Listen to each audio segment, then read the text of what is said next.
लेकिन लोकतंत्र की दीप शिखा जब आपातकाल के हाथों के बीच कसमसाई श्रीमती इंदिरा गांधी के समय, तो पूरे देश ने ढूंढा कि कोई एक आदमी है जो साथ खड़ा हो सकता है। पूरे देश के युवा कदम कुआ गए और जयप्रकाश ने लाठी उठाई और आजादी का बिगुल बन उठा। क्रांति कुमारी तुम्हें सजाने ये वीर फिर आए हैं। तो मैं ये मान के चलता हूं, अपनी आवाज को इसलिए बचाए रखो तटस्थ होकर। दोनों जो अच्छा करें वो बोलो, दोनों जो बुरा करें वो बोलो। ईश्वर ना करे ये लोकतंत्र की दीप शिखा फिर कभी डगमगाए, फिर कुछ हो, फिर किसी दिन रामलीला मैदान या किसी और मैदान में तिरंगा थाम के किसी गाने का मन करे किसी व्यक्ति का, तो उस भीड़ में मैं भी एक खड़ा रहूं हिस्सा, इसलिए खुद को बचाए रखता हूं। बिल्कुल, लोकतंत्र की वो सशक्त आवाज आप हैं, वो बेबाक आवाज आप हैं। राजनीति बुरी नहीं है, लेकिन राजनेता तो कुछ बुरे हैं। और कौन बुरे राजनेता हैं, कौन अच्छे राजनेता हैं, मेरे ख्याल से आईना दिखाने का काम कुमार विश्वास से बेहतर और कोई नहीं करता है। कवि का काम ही है। कवि का काम ये नहीं है कि वो अकादमी सम्मानों के लिए बैठा रहे। कवि का काम ये नहीं है कि वो हर बार 26 जनवरी से पहले पद्मश्री की सूची तलाशे कि मेरा नाम तो है कि नहीं है। और कवि का काम ये नहीं, कवि का काम ये है कि सामने मुख्यमंत्री बैठा हो, प्रधानमंत्री बैठा हो, जो उस युग का लोक का सत्य हो उसका उद्घाटन करे। वो तुलसी बाबा ने, जिनके लिए मैं बैठा हूं यहां, उन्होंने तो यही किया ना। मुगलों के उस समय में भी उन्होंने जिस बेबाकी के साथ मानस में बोला है वो बहुत ही महत्वपूर्ण है। और कबीर ने तो उससे भी आगे किया। उस बनारस में जहां बहुत अधिक ज्ञानवाद था, ब्राह्मणों का वर्चस्व था, वहां दोनों को गाली देना, अरे इन दोन राह न पाई, हिंदू अपनी करें बड़ाई, गागर छुअन न देई, वैश्या के पायन तरसो में, ये देखो हिंदू आई। मुसलमान के पीर औलिया मुर्गी मुर्गा खाई, खाला केरी बेटी ब्याह में घर में करे सगाई। आज कह दो 50 मुकदमे हो जाएंगे। कबीर के घर पे बुलडोजर चल जाएगा। बोले भाई कबीर ने ऐसे कैसे कह दी। उस जमाने में, खिलजी के समय में एक आदमी ऐसी बातें बोल रहा है, तो मैं तो रुमाना उनका वंशज हूं जिन्होंने भूखे रह के सच बोला है। मुझे तो इस देश ने मर्सिडीज दी है, तो मैं क्यों सच ना बोलूं। इन्हीं श्रोताओं ने दी है, इन्हीं लोगों ने दी है, तो मेरा तो काम ही है सच बोलना। आपने मर्सिडीज की बात की है। आजकल ये चर्चा बहुत होती है कि कोई भी अगर प्रभु राम का कार्यक्रम है तो सबसे महंगा अगर वो कार्यक्रम होगा तो कुमार विश्वास ही सबसे ज्यादा फीस ले रहे होंगे। हाँ, राम के काम में इतना पैसा? नहीं, पहले तो मैं स्पष्ट कर दूं। देखो आपके श्रोताओं को कितना मजा आया, इसमें आनंद है। बोले ये चर्चा होती है, छत्तीसगढ़ में तो बहुत ही ज्यादा हो गई थी। लेकिन एक बात है, आप उनसे भी पता कर लीजिए, जहां से भी सरकार कराती हो या कोई भी कराता हो, अपने अपने राम का कोई भी पैसा मेरे पास नहीं जाता। फिर कहां जाता है? मैंने जो ट्रस्ट बनाया था 5 साल पहले, जिसमें कोरोना में बहुत काम किया था, आपने देखा था, आप ही लोगों ने उसको नजर रखा था, विश्वास ट्रस्ट में जाता है। और उसमें संकल्पना यह है कि 200 एकड़ में एक ऐसा स्कूल बनाना है 3री क्लास से 12वीं क्लास तक, जहां बच्चा जब 12वीं करके निकले 18 साल का, तो वो IIT का टॉपर भी हो और वो भारतीय संस्कार से युक्त भी हो। उसी परिसर में गौशाला भी हो, उसी परिसर में ऑर्गेनिक खेती भी हो, उसी परिसर में अगर 250 कमरे हैं तो हर कमरे के बाहर एक बड़े आप्त विद्वान के विषय में लिखा हुआ हो। छोटी छोटी बातें हैं। जैसे मैं आपको बताऊं, जिस क्लास का बच्चा है साल भर में उतने पेड़ विभिन्न प्रजातियों के वो कैंपस के आसपास लगाएगा। अच्छा। और आखिर में जब नंबर मिलेंगे तो इंटरनल में कितने पेड़ जिंदा बचे उतने नंबर मिलेंगे। 9वीं का बच्चा है, 9 पेड़ लगाए हैं, 7 बचे, 2 मर गए, तो 7 नंबर मिलेंगे। यानी कि जब 12वीं करके निकलेगा तो कैंपस के आसपास 80 से अधिक पेड़ लगा चुका होगा। ऐसा लड़का जब IAS बनेगा तो जंगल नहीं बेचेगा। ऐसा लड़का जब नेता बनेगा तो वन पुत्रों की दशा समझेगा। ऐसा लड़का जब कॉरपोरेट बनेगा तो नोएडा की और गुड़गांव की 68वें माले पर बैठकर और 400 रुपए का कैक्टस सजा के सड़क पर बैठे हुए किसानों को देशद्रोही नहीं कहेगा। उसकी समझ आएगी कि किसान है, इनकी प्रॉब्लम है भाई। तो एक ऐसा सर्वांगीण नागरिक तैयार होगा, उसका नाम मैंने रखा है भारत कुलम।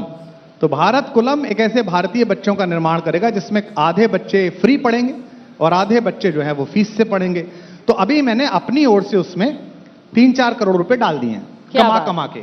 और तो मतलब ये भारत कुलम जो है वो देश निर्माण का एक रास्ता जो आपने अपनाया है। मालवीय जी के चेले हैं, ये फैला के निकलेंगे। अभी तो खुद कमा रहे हैं और हम तो जात के बामन हैं, जिसके दरवाजे गाएंगे वही 4 रुपए डालेगा हमारे कटोरे में, तो कर ही लेंगे कुछ ना कुछ। लेकिन इसके जरिए कहीं वो आपके मित्र दोस्त आज यहाँ छत्तीसगढ़ भी आए हुए हैं, उनका वो स्कूल वाला मॉडल जो दिल्ली में बहुत फेमस है, जिसके बारे में वो देखिए, कहते हैं कि साहब अमेरिका से भी लोग आकर उस दिल्ली के ये- स्कूल के मॉडल को देखते हैं। देखो रुमाना, आपका काम है मुझसे खबर निकालना जी कि मैं एक खबर दूं जो चले कुमार ने ये कहा, हाँ। वो मैं दूंगा नहीं।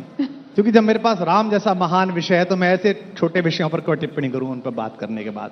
दूसरा, वो यहां आए थे, कहां आए थे, इस पर भी टिप्पणी इसलिए नहीं कर सकता कि सबकी अपनी रुचि होती है। आदमी जमीन पर है, आसमान में है, उसकी रुचि किस पर है, वो चाहता क्या है, इससे उसका आकलन होता है। हो सकता है वो आकाश में हो राजनीति के, और हो सकता है मैं पृथ्वी पर चलता हूं, पर मैं चंद्रमा देखने वाला चकोर हूं जो पृथ्वी पर बैठकर भी पूर्णिमा का चांद देखता हूं।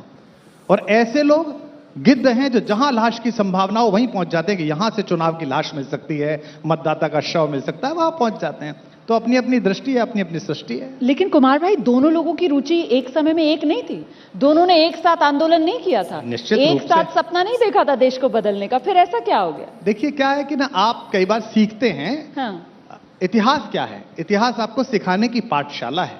अगर मैं महाभारत पढ़ते पढ़ते ये देख रहा हूं कि कर्ण जैसा सात्विक योद्धा, इतना संघर्षशील, इतने पवित्र चिंतन वाला व्यक्ति जो अपने कौल पर अटल रहता है, अगर वो एक छोटी सी बात पर कि नहीं साहब ये तो दोस्त है, इसी के रथ पर बैठे रहना है, अंत में क्या हुआ?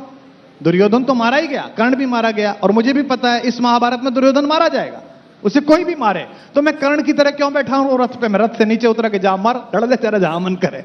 तो ठीक है, समय देखेगा दुर्योधन का हाल। मैं तो कर्ण की तरह कृष्ण के पास खड़ा हुआ हूं। लेकिन आपके दोस्त अरविंद केजरीवाल जी ने तो नए दोस्त बना लिए हैं, वो तो इंडिया गठबंधन में भी शामिल हो गए हैं। राजनीति ऐसा विषय नहीं है, मैंने बार बार कहा कि वो किधर जाएंगे किधर नहीं जाएंगे। मैंने पहले भी कहा कि आप ये ना सोचें कि आज आपके बारे में क्या सोचा जा रहा है रोमाना। हम और आप जो बात कर रहे हैं, ये डिजिटल इतिहास बन रहा है। जी 200 साल बाद मेरी बेटियों के बेटियां और बेटों के बेटे वो मेरे इस वीडियो को देखेंगे। कम से कम उस दिन वो ये शर्मिंदा ना हो। और इतिहास बड़ा निर्मम परीक्षक है। आज के नेता भी जो सुन रहे हो, जो चुनाव लड़ रहे हैं, जीते हैं, हारे हैं, दिल्ली में हो, रायपुर में हो, लखनऊ में हो, जयपुर में हो, वो समझ लें कि कुर्सियों पर बैठे रहने से बच नहीं जाओगे। इतिहास मूल्यांकन करेगा। अगर इतिहास निर्मम मूल्यांकन गांधी का कर रहा है, नेहरू का कर रहा है, तो आप किस खेत की मूली हैं? आपका भी होगा। बिल्कुल। लेकिन अभी आप सत्ता पे हैं तो आपका कम होगा, कम लोग बोलेंगे, आप उनके खिलाफ रिपोर्ट लिखवा देंगे, उनके घर पुलिस भेज देंगे। सुबह हम उठेंगे तो हमारे यहाँ पंजाब पुलिस खड़ी मिलेगी कि आओ चलो लेने आए चुनाव के 4 दिन बाद। लेकिन ये पुलिसें सदा नहीं रहेंगी। जब न्यायाधीश न्याय करेगा समय का, तो मैं तो उसके भरोसे टिका रहता हूं कि ऐसा कह के जाओ, ऐसा बोल के जाओ, ऐसा जीवन जी के जाओ कि ईश्वर ना करे ये क्षण भी अंतिम क्षण हो, तो लोग कहें कि यार अच्छा आदमी था, अच्छी बात कहता था, सच बोलता था, बेचारा हो सकता थोड़े कष्ट सहे हो सकता थोड़ा अच्छा हुआ हो, ये सोच के बोलता हूं। मैं बिल्कुल सवाल इसीलिए पूछ रही हूँ क्योंकि आपने कहा कि साहब इतिहास मूल्यांकन करेगा।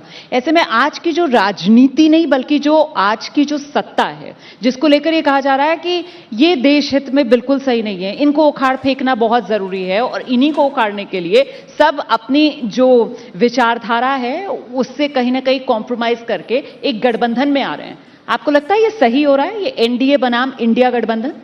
जो जिस पक्ष में रहता है उस पक्ष की अच्छाई उसे देखने को मिलती है।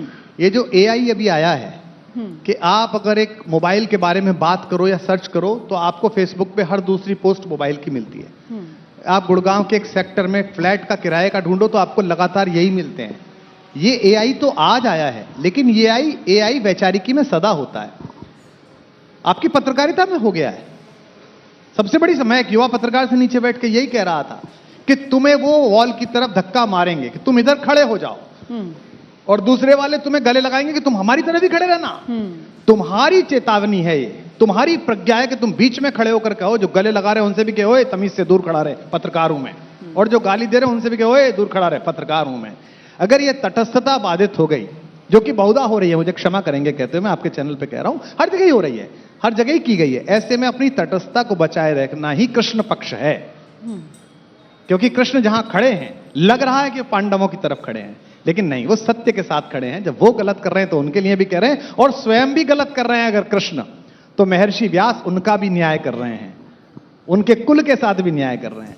तो इसलिए ऐसी तटस्थता को बचाए रखना बहुत जरूरी है। मैं इस पर टिप्पणी नहीं करूंगा। ये सवाल इसलिए पूछा आपसे क्योंकि हमने देखा किस तरीके से वो यूपीए 2 का वक्त था और आप लोग सब सड़क पर उतर आए थे आंदोलन करने के लिए। अगर वाकई में देश में इतने खराब हालात हैं, अगर वाकई में सियासत बिल्कुल जड़ हो चुकी है या फिर देश हित में नहीं हो रही है, तो फिर उस रूप में आंदोलन तो नजर नहीं आते हैं। उसका कारण है कि लोग आंदोलन में आएंगे नहीं अब। अच्छा, देखिए, एक हमने कहानी पढ़ी थी, पता नहीं यहां चलती है नहीं चलती, आपके पाठक शायद याद करेंगे। सुदर्शन जी की एक कहानी थी, जीत की हार। उसमें एक बाबा भारती थे जिनके पास एक बहुत बढ़िया घोड़ा था। शहर के सबसे बड़े डकैत को वो घोड़ा भाग गया। उसने कहा, ये घोड़ा मुझे दे दीजिए। बाबा ने कहा, नहीं, ये मेरा प्राण से प्यारा है, मैं इसे दूंगा नहीं। उसने कहा, बाबा कुछ भी ले लीजिए। उसने कहा, मैं तो सन्यासी आदमी हूं, मैं क्या लूंगा।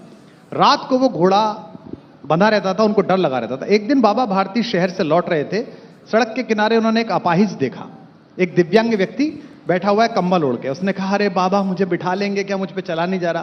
बाबा भारती ने कहा, आओ आगे बैठ जाओ। उसे बिठा लिया। थोड़ी देर वो चला और उसने बाबा भारती को धक्का दिया, और वो आदमी डाकू खड़क सिंह था। जब वो जाने लगा तो बाबा भारती ने एक वाक्य उससे बोला कि घोड़ा ले जा खड़क सिंह, लेकिन दो को मत बताना, अन्यथा लोग अपाहिजों पर भरोसा करना बंद कर देंगे। तो आज मुझसे लोग बोलते हैं कि आप सच बोलो। मेरा बहुत मन करता है कि मैं सच बोलूं। मैं इसलिए नहीं बोलता कि अगर मैं पूरा सच बोल दूंगा तो लोग आंदोलनों पर और भरोसा करना बंद कर देंगे। तो इसमें यह समस्या नहीं है कि इसके कारण एक बड़ी बौद्धिक चेतना जो भारत को बदल सकती थी वो मुख्य धारा में आई थी राजनीति के आंदोलन की। सबसे बड़ा जो गुनाह किया है वो है भारत की उम्मीदों की हत्या। कि भारत के किसान बैठे रहे, बहुत सारे लोग निकले, राजनीतिक दल आए, पूरा देश नहीं आया। भारत की बेटियां बैठी नहीं जंतर मंतर पर, वो पहलवान बेटियां है। मुझे पहलवान बेटियों की बात, पहलवान बेटियां बैठी रही, मुझे नहीं पता सत्य उसमें कितना है, असत्य कितना है, वो विचाराधीन केस है। लेकिन लोगों ने नहीं कहा। जिस सोसाइटी में आज आप हर एक को जस्टिफाई जाति से कर रहे हो, अपनी पार्टी से कर रहे हो, ये बड़ा खराब बात है। और ये इसीलिए हुआ है क्योंकि आंदोलनों की आयु होती है 30-40 साल। 47 में आंदोलन हुआ, फिर 77 में आंदोलन हुआ, फिर 2012 में आंदोलन हुआ, और 12 का आंदोलन, 11 का आंदोलन, उसने पूरे भारत को प्रभावित किया।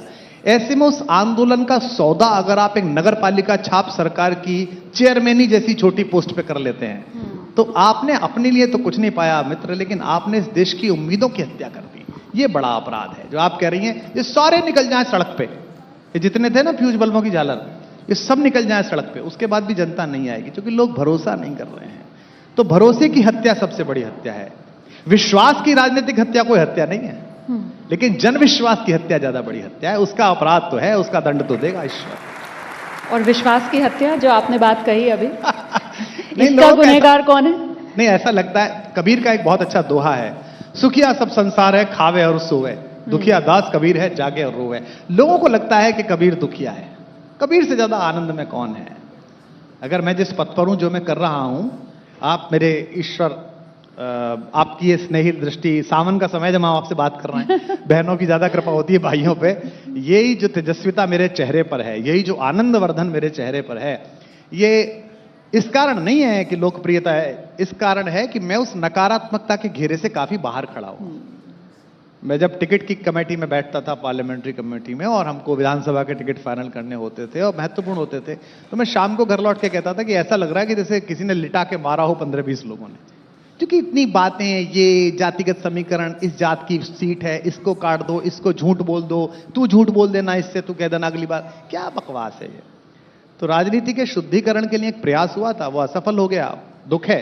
मैं आशा करता हूं कि आने वाली पीढ़ियां आने वाले कल में और अच्छा काम करेंगी, और सारे राजनीतिक दल, मेरा बनाया हुआ राजनीतिक दल भी और अन्य दल भी कोशिश करेंगे, और एक बार फिर वो चेतना आएगी कि लोग ऊबेंगे, लोग कहेंगे आप गलत कर रहे हो, सही करिए, और वो करना पड़ेगा।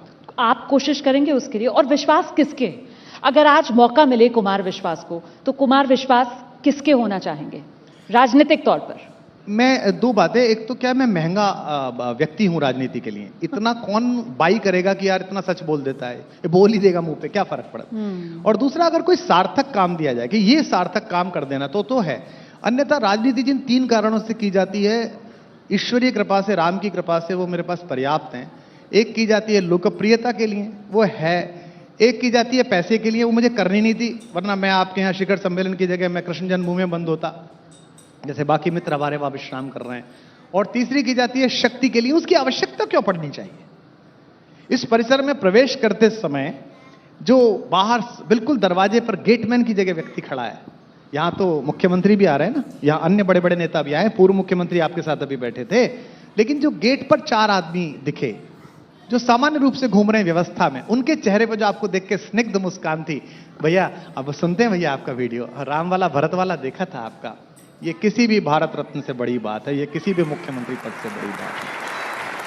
तो इसलिए किसी एक का होना ये सिर्फ इसलिए क्योंकि शर्त है इसमें, ये बहुत मुश्किल काम है। इसके बाद भी मैं सदा कहता हूं कि लोक मंगल के लिए, देश के अच्छे के लिए अगर मुझे कभी भी कोई काम ऐसा मिलता है तो मैं करता हूं। और राजनीतिक मित्रों के जो आग्रह और प्रस्ताव आते हैं राजनीतिक दलों के, दोनों पक्षों के, उनकी चर्चा सार्वजनिक मंचों से करनी इसलिए ठीक नहीं है कि उन्होंने बड़ी गोपनीयता के साथ आपको अपना मानते हुए अपने दल के अच्छे के लिए आपको आमंत्रित किया।